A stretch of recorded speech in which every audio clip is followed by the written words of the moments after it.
부동산이라는 게 되게 재밌는 게 관성의 법칙이 있으니까 이미 타이밍은 끝났는데도 좀 더 가거든요. 그렇죠. 뒤에서 고무줄 당기듯이 쫙 당기면은 뒤로 확 밀려요. 그쵸. 순간적으로. 제가 무서워하는 건 사실 그거거든요. 그냥 마지막 불꽃이라고 투자자들끼리 좀 얘기를 하고 있어요. 그 강조로 드리고 싶은 포인트는 정부가 너무 고맙게도 6.17, 710을 통해서 뭐가 애물단지를 알려준 거예요. 맞아요. 요즘 막 6.17, 710, 84 등등 정말 규제책이 계속해서 나오고 있는데요. 네네. 이걸 봤을 때 그동안 지나온 과거를 또 한번 돌이켜 보셨을 때 네네. 올해 하반기 네. 부동산 시장 네네. 어떨 것 같으세요? 투자를 하는 입장에서 이제 6.17, 710의 규제를 이제 저도 같이 적용을 받았죠. 그래서 제가 이제 수도권 이제 외곽 쪽에 투자했던 것도 이제 좀 발이 묶이는 상황이 되기도 했었고, 뭐 지금은 좀 해결이 되긴 했지만, 그 당시에 이제 많은 분들이 굉장히 당황을 하시고, 그런 분위기가 아직까지 좀 이어지는 것 같아요. 정부의 요번에 710 대책 보면서 제가 좀 놀랬던 게 요거 좀 설계한 사람이 좀 부동산 시장을 좀 아는 사람이 아니었나라는 생각을 파면 팔수록 그 생각이 좀 들더라고요. 이게 뭔가 혀를 짚었다라는 느낌? 예, 그래서 그거까지 적응을 하기까지 좀 시간이 좀 걸릴 거라는 생각이 좀 들긴 하고요. 2019년 상반기가 약간 소강이었었는데 그 정도보다는 좀 더 강도가 좀 세긴 한 것 같아요. 사실상 지금 이제 투자자들 분들 이제 움직이시는 분들 보면은 니치 상품으로 많이 또 가시긴 하는데 그게 투자 시장의 이제 메인 상품은 아니다 보니까 이제 아무래도 그 보이는 그런 흐름은 굉장히 좀 정체가 되지 않을까. 근데 제가 한 가지 좀 우려가 되는 거는 이제 추석 시장.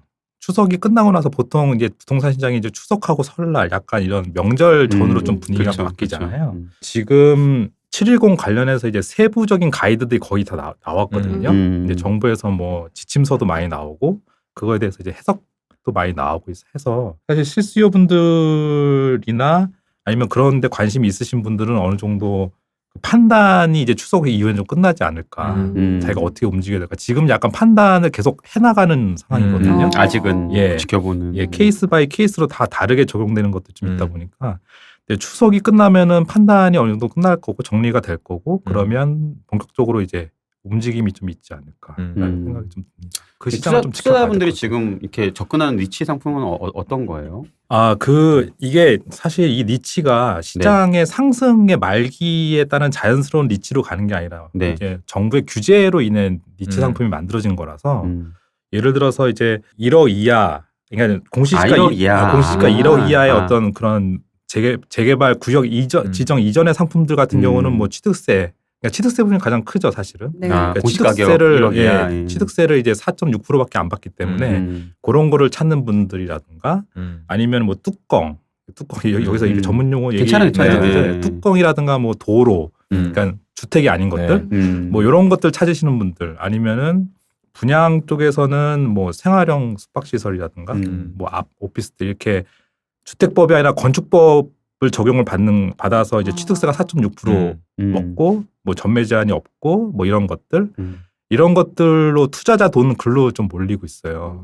그 규제를 피해서 이제 하는 거군요. 아니면은 이제 지방 같은 경우는 세채까지는 이제 그 중과가 안 먹잖아요. 그러니까 그런 분들 같은 경우는 이제 뭐 광역시의 묘지의 뭐 재개발 쪽 뭐 그런 위주로 그런 쪽으로 좀 매수를 하신다던가. 이제 저도 뭐 그런 쪽에 이제 관련돼서 칼럼을 쓰고 뭐 이런 식으로 흐를 것이다라고 얘기를 쓰긴 했지만 그게 사실은 니치거든요.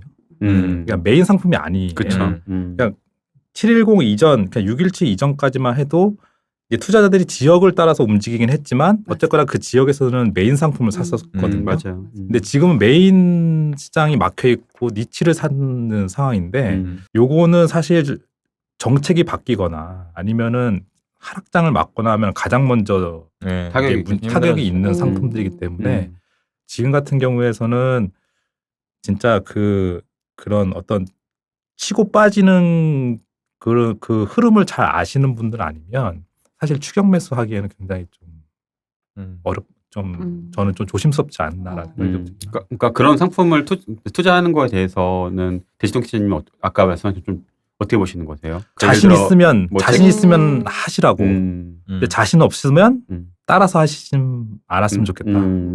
그러니까 본인이 확신이 없는 상태에서 네. 그렇게 들어가는 거는 네. 좀 애매하다는 거죠. 그렇죠. 예를 들어서 이제 구역 지정 전에 재개발 같은 경우는 공시지가 1억짜리 되게 많아요. 사실은. 그쵸. 예, 뭐 빌라 소형 빌라 같은 건 되게 많은데 저도 이제 구역 지정 전에 있는 재개발을 이제 개인적으로 좀 선호하긴 하는데 그거 같은 경우는 사실 투자자한테 넘겨야 되는 상품이거든요. 예, 그러니까 재개발 후반부에서 사는 거는 실수주한테 넘기면 되는 상품들인데 이거는 투자자에서 투자자로 넘기는 상품이기 때문에 투자자의 유동성은 실수 유동성보다 훨씬 빠르게 움직이거든요. 그러니까 찰나를 놓치면 그냥 묶이거나, 그러니까 뭐 예를 들어서 뭐 하락의 조짐이 있으면 사업이 그냥 그대로 지지부분하게 쭉 간다거나 이런 리스크가 있어요. 그런 것들을 감안을 하고 하시던가. 근데 나는 빠져나갈 수 있어라는 자신감으로 들어가다가 물리신 분들이 상당히 많죠. 사실. 예. 그러니까 차라리 자신이 없으면은 돈을 좀 더 주더라도 뒷단계인 거를 하시는 게 낫지 않을까 생각하죠. 취득세만 보고 가기에는 쉽지 않은 상황입니다. 그 요즘같이 규제가 많이 나오는 시기에 네네. 그렇다면 일반인 분들 같은 경우 뭐 무주택자일 수도 있고요. 네네. 내 집 마련만 해야 되는지 네네. 아니면 그럼에도 불구하고 그래도 자산을 형성하는 데 있어서는 또 네. 부동산 투자가 또 괜찮으니 네네. 그럼에도 불구하고 부동산 투자를 해야 하는지 요걸 또 고민하시는 분들도 상당히 많으시거든요. 그렇죠. 저는 수급을 좀 요새 수급의 어떤 판이 좀 바뀌는 것 같은 느낌이에요. 그러니까 이것도 수도권하고 지방을 좀 나눠서 생각을 해야 되는데 수도권 같은 경우는 몇몇 분들은 뭐 이거 10년 걸리는 거 아니냐라고 얘기를 하시지만 어쨌거나 3기 신도시하고 뭐 수도권 아니면 서울의 유유지 이런 데 공급 방안이 나왔고 당장 내년부터 이제 사전 청약을 한다고 하거든요. 네. 이런 상황에서 보면은 사실 지금까지 해왔던 어떤 투자의 패턴들이 좀 많이 바뀌게 돼요. 수도권 같은 경우 공급량이 늘어나고 그다음에 동시에 이제 30대들 같은 경우 지금 굉장히 많이 구매를 하고 계시는데 제 입장에서 제가 판단했을 때는 30대가 산다는 거는 시장의 매수자의 거의 끝까지 갔다는 얘기거든요. 20대가 살기는 더 어려우니까. 네. 그렇죠. 예. 그러면 시장의 매수력은 수도권 시장의 매수력은 이제 거의 많이 낮아진 상태인 거예요. 그러면 결국은 지금까지 안 샀던 사람들은 어떤 선택을 할 것이냐를 좀 생각을 해봤을 때 그분들 같은 경우는 3기 신도시를 기다릴 가능성이 상당히 높거든요. 왜냐하면 반값으로 나온다는 얘기도 많이 있고 그렇게 되면 투자를 하시는 분들 입장에서는 지금 수도권에 어떻게 예를 들어서 뭐 여기서도 여기까지 다 사주세요 이런 대팔대사 대충 사고 대충 파는 이런 패턴은 수도권에서는 지금 굉장히 좀 어렵지 않을까. 그래서 수도권 같은 경우는 오히려 실수요 분들이 좀 눈여겨봐야 되는 시장으로 바뀌는 것 같고요. 실수요 분들한테는 기회가 좀 많이 생길 것 같아요. 반면에 이제 지방 같은 경우는 공급이 많았던 시기가 이제 지나가고 이제 지금 점점 이제 공급이 줄어드는 시기를 넘어가잖아요. 여기서는 투자자들에 대한 기회가 좀 있을 것 같아요. 예. 그리고 이번 710 대책 이후에 사실 지방에서 710 이전에 약간 그 투자 붐이 일어나면서 건설사들이 좀 지을까 하는 좀 더 지을까 하는 느낌이 있다가 코로나 맞고 확 위축이 됐거든요. 근데 요게 이제 한번 위축이 되고 나서 어떻게 보면 시장 환경이 더 좋아졌어요. 투자자들이 하기가 시장 환경은 사실상. 그래서 그런 쪽으로 좀 생각을 좀 해보셔야 되지 않을까. 예. 어떻게 보면 수도권 지방 좀 다르게 접근을 해야 되는 네. 부분이 있네요. 그렇다고 뭐 지방도 대충 사고 대충 파는 시기는 좀 그건 아니고요. 그렇죠.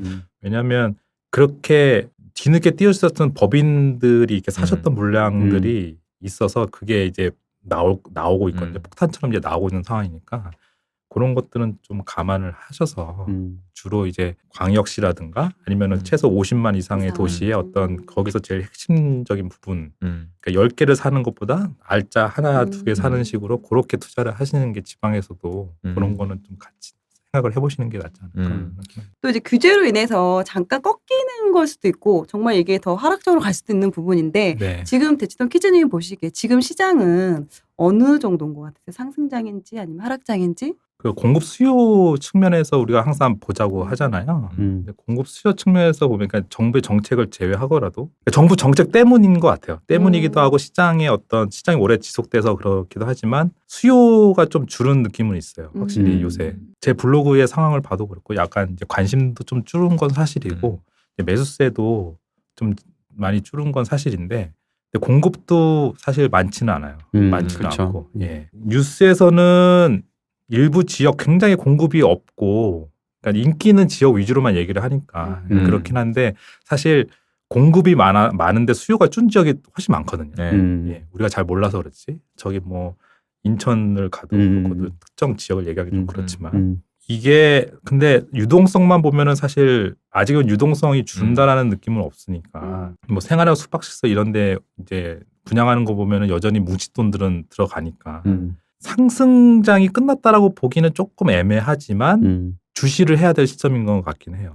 부동산이라는 게 되게 재밌는 게 관성의 법칙이 있으니까 이미 타이밍은 끝났는데도 좀 더 가거든요. 그쵸, 그쵸. 예.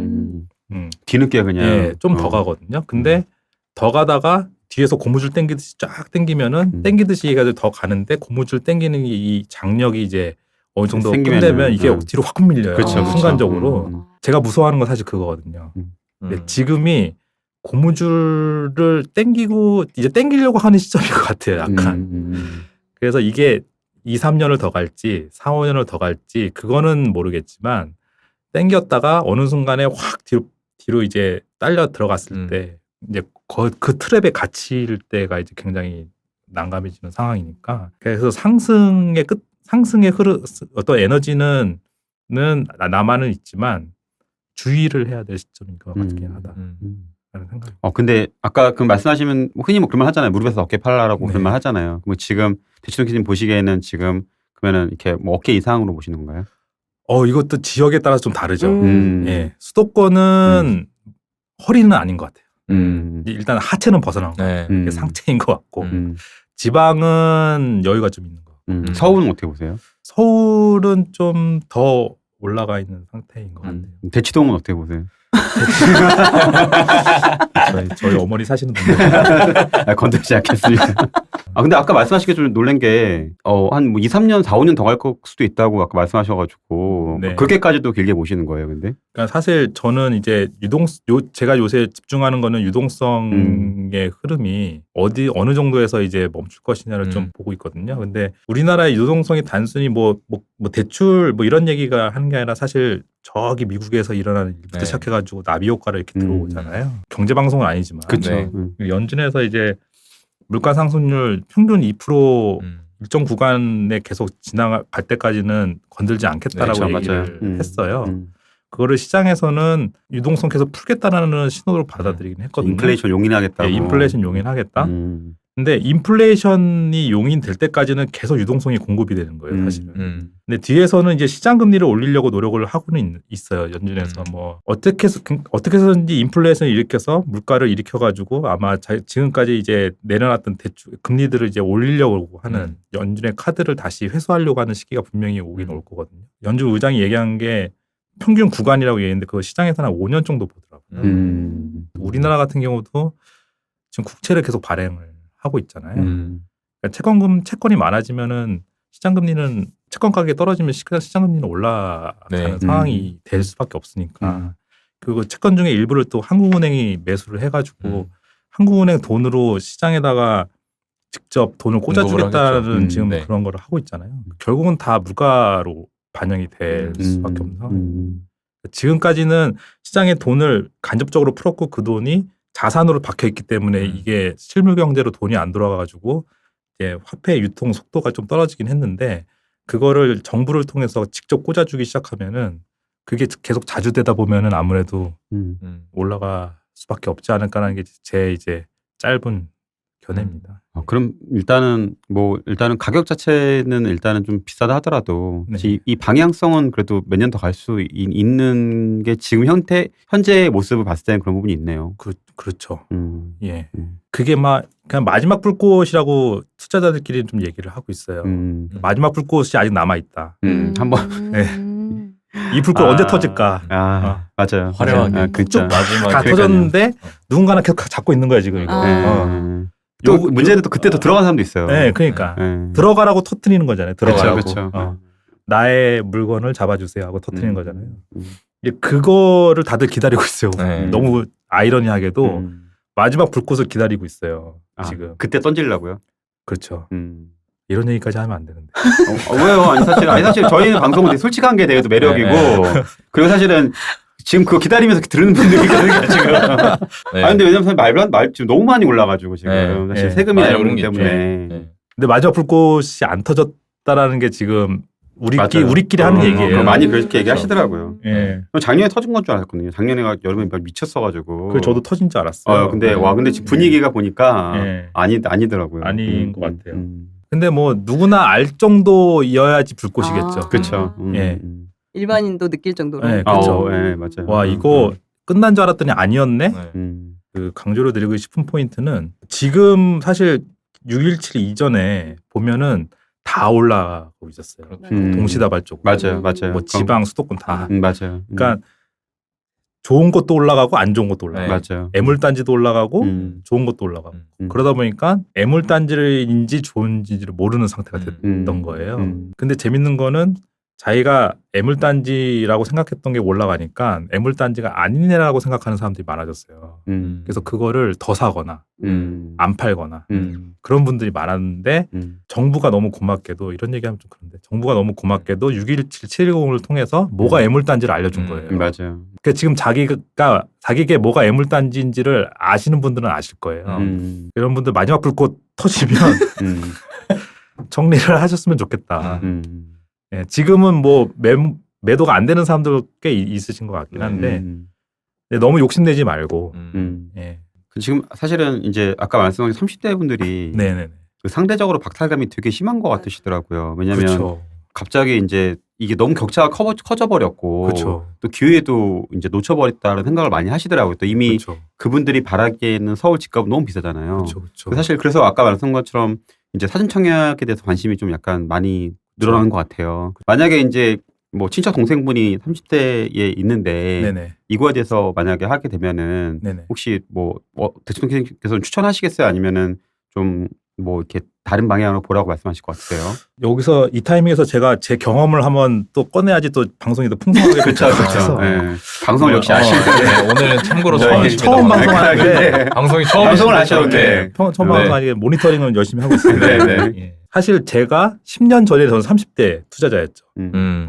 금융위기 네. 전으로. 그때의 제 30대 심정하고 지금 심정하고 비슷한 것 같아요. 맞아요. 그렇겠네요. 네. 저도 그 얘기 들었을 때 되게 많이 네, 공감했어요. 왜냐하면 시기상 그 당시에는 저는 돈이 별로 없었어요. 맞아요. 그리고 지금은 40대였으니까는 그때보다는 좀 상황이 나았을 수는 그쵸. 있겠지만 돈이 없는데 그때도 분위기는 되게 비슷했거든요. 그러니까 누구누구 벌었다라는 얘기가 그쵸, 나오고 그쵸. 근데 누구누구 벌었다는 지금의 586? 아니 그러니까 그때 뭐 50, 그러니까 40, 그때 40대 50대들 근데 돈을 벌었다. 뭐 그때는 또 주상복합이 되게 유행하던 맞아요. 시절이어서 주상복합으로 돈 버신 분들 많았어요. 뭐 스타시 용산에 또 스타시티인가 뭐 그거 이경실 씨가 받았다고 해가지고 또 되고 저도 그때 막 이런저런 청약을 많이 했었는데 가점이 안 되니까 뭐가 되질 않더라고요. 판교도 판교도 그때 청약을 했었거든요. 제가 2003년도인가 4년도에. 근데 그때도 그러니까 지금의 3기 신도시한테 분위기 또 비슷해요. 그때도 판교 2기 또 뭐 한다고 막 그래가지고 사람들 그때는 이제 온라인 청약이라는 게 없으니까 은행에 청약날 되면은 사람들이 문 밖에서 서로 밀치고 싸우고 막 난리도 아니었거든요. 그런데 그게 다 안 되더라고요. 30대 같은 경우는. 가점이 모자라고. 가점이 안 되니까. 네. 그래서 궁여지책으로 저기 재개발 빌라 투자했다가 망한 케이스거든요. 저 같은 경우는. 예, 뭐 회복되기까지 한 10년 걸렸죠. 그러니까 거의 그러니까 지금 30대의 마음도 비슷한 것 같아요. 이게 청약을 하자니 안 되고 가만히 있자니 불안하고. 그래서 근데 아파트를 사자니 너무 비싸고 그래서 요새 뉴스 나온 게 빌라라도 사자고 싼 거라도 뭐 그렇다고 하잖아요. 빌라도 재개발 구역 된 것들은 비싸니까 재개발 구역 지정 안 된 것들을 막 찾아 들어간단 말이에요. 그러지 말라는 게 제가 이제 얘기해주고 싶은 거예요. 제가 그러다가 골로 갔었기 때문에 한번 다시 오셨잖아요. 갔다가 다시 왔죠. 근데 보통은 사라져요. 네, 다시 보통은 오는 사라져. 사람들도 저도 사실 왜냐면 저랑 같이 했던 네. 분들 다 사라졌거든요. 그 얘기도 문제예요. 뭐 나중에 또 신나게 말씀을 드리겠지만 네. 왜 사라졌는지 신나게 말씀을 드리겠지만 방송을 하셔 지금. 사라졌어. 네. 사라져요. 많이 사라져요. 음. 예, 저는 그때 다행히 하여튼 그 얘기는 나중에 하고 네. 네. 그래서 제가 3기를 차라리 기다려라. 근데 그 당시랑 지금하고 청약은 좀 달라졌어요. 그 당시에는 추첨제가 많았어요. 근데 지금 추첨제가 없어서 네. 그래서 더 사람들이 뭐 좀 일장일단이 있거든요. 음. MB 보금자리 같은 경우는 추첨제가 많았어요. 음. 그래서 이게 대기 수요를 묶어놓는 효과가 확실하게 나타났어요. 그쵸, 그쵸. 나도 될 수 있다라는 음. 그게 근데 지금은 나도 될 수 있는지 없는지가 너무 그쵸, 확연하게 확연하게 나오죠. 나오는 네, 거예요. 그쵸. 그 부분은 좀 아쉬운 부분이긴 하지만 그래도 최근에 이제 720 때 나온 얘기는 이제 신혼부부에 대한 그 소득 수준 기준을 좀 완화를 해준다고 하고 어쨌거나 풀을 넓혀준다고 하니까 30대들 같은 경우는 다 지금 신혼 아니면은 뭐 애 하나 정도 뭐 그런 상황이잖아요. 그러니까 그런 것들을 좀 노려보시는 게 그리고 당해를 또 많이 뽑아준다고 하니까 당해를 갈 수 있게 미리미리 좀 전세 주거지로 옮긴다던가 뭐 이런 노력을 통해서 좀 해보시는 게 낫지 않을까. 그리고 생각보다 물량이 많더라고요. 예, 물량이 많아요. 우리 사전 청약을 좀 노려봐라. 이렇게. 예, 아무래도 사전 청약 같은 경우는 시범 단지들이 먼저 나올 거기 때문에 예, 시범 단지들이 보통 입지 좋은데 들어가거든요. 그렇죠. 제일 좋은데 예. 중심지에 많이. 예, 갈수록 이제 외곽으로 하죠. 쪽으로 하고. 외곽으로 하죠. 예, 그러니까 사전 청약을 아무래도 하시는 게 낫겠죠. 그리고 음. 사전 청약하고 본 청약까지도 시간이 오래 걸린다고 하니까 이제 그 사이에 또 돈을 모아야 되잖아요. 이분들 같은 경우는 그런 타이밍으로 봤을 때 그러니까 너무 급하게 생각하지 말고 어쨌거나 그렇게 하시는 게 낫지 않을까. 오히려 지금 뭐 아까 뚜껑이나 뭐 예. 도로나 재개발로 예, 가는 것보다는 그렇죠. 이게 사전청약이 훨씬 예. 낫다. 그 시장은 좀 전문용어로 굉장히 빠꼬미 시장이라서 사실은 그렇죠. 예, 실거주 하시는 분들이 그런 거 사는 건 아닌 것 같아요. 거기는 또 어떻게 변화가 될지 모르니까. 거기서 진짜 나중에 힘들어지신 분들이 되게 많아요. 힘들어 보는 사람 많습니다. 네, 막 진짜 자산이 뭐 반토막이 아니라 예. 4분의 1토막 난도 있고요, 진짜. 금융위기 때 2007년도에는 사업 시행 인가 안 받은 것들은 다 나가리가 됐어요. 예. 그러니까 사업 시행가 받은 것들도 위험하다고 그랬었거든요. 해제된 것도 있잖아요. 예, 해제된 것도 있었어요. 이주자가 입주를 하는 것들만 진행이 된 것들이 거의 대부분이었기 때문에. 근데 뭐 뚜껑 뭐 이런 것들은 사실 재산 가치도 뭐 법규에 따라서 막 바뀌고 그러거든요. 그렇죠. 예, 인정해줬다가 안 해줬다가 막 이래가지고. 이랬던 것 같아요. 예전에 그러니까 그 전까지 법인 투자가 되게 활발하게 움직였을 때 네. 일반 투자자들 같은 경우는 나도 법인 투자를 해야 되나? 그래야 이 네. 흐름을 따라가는 게 아닐까라고 생각하는 것처럼 네. 지금은 이제 또 그런 말씀하신 그런 뭐 뚜껑이나 이런 거를 이것도 나도 해야 되는 건가 막 그런 그렇죠. 생각이 들기도 하거든요. 이름은 근데 들어봤으니까. 법인도 결과적으로는 사실은 좀 힘들어졌죠. 되게 그러니까 규제를 피한 투자가 투자의 본질은 이게 아니에요. 아니잖아요. 예. 저도 법인 낼까 고민을 했다가 귀찮아가지고 안 냈는데 딱 타이밍. 귀찮아 안 냈는데 그냥 세금 더 내고 말지 뭐 이런 생각이다 보니까 규제를 피하는 투자는 본질은 아닌 것 같아요.